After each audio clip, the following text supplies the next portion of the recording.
Si Lito Lapid katagal-tagal ng senador. Kailan mo nakita si Lito Lapid ulit? Pag tuwing eleksyon. Ako kasi I'm not sure kung may K kasi kung mag-evaluate talaga ng ng yung kalidad ng isang senador yung iba-ibang factors yan eh. Yung siguro yung sa hearing yung performance nila, yung intellect nila, nakikita lang natin sa media, yung kalidad ng mga ini-sponsor nila na mga batas. Aminado ko, di ko rin naman na lahat nababasa yan eh. Kaya ayoko rin siguro magsalita ng tapos pagdating sa mga ganyang masyadong tahimik. Ito na lang. Galing to sa Senate Tribunal. Sabi dito, the 6 years of his first term as a senator were marked with achievements. Wow.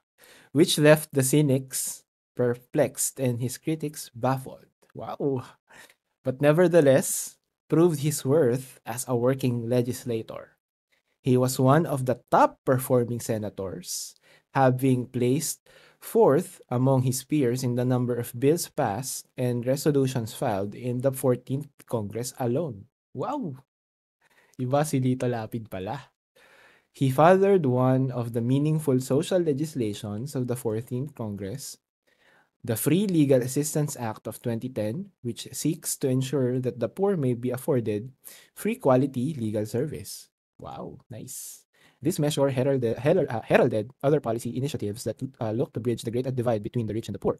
Since then, he never wavered on making proposals that would uplift the living standards of the little people of the society whose cause he has been championing, being the bida ng masa.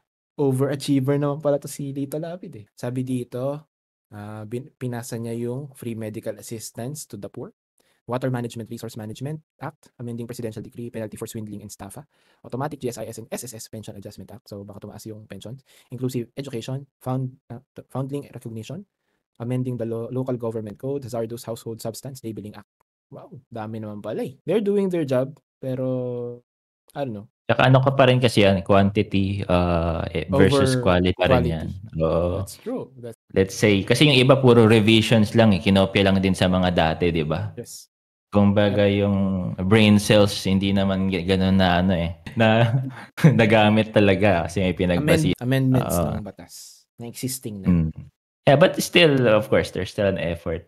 We all know may issue din sa implementation. Pero yung usapan kasi natin yung sa batas lang naman, di ba? Sana itong ginawa natin, di ba, gagawin din ng ibang botante na research nyo rin kung ano bang nagawang trabaho ng candidate na to, di ba? Ito kasi yung problema sa mga Pilipino eh. Ang tinitignan lang, kung mabibigyan sila ng pera ng kandidato. Tama yan.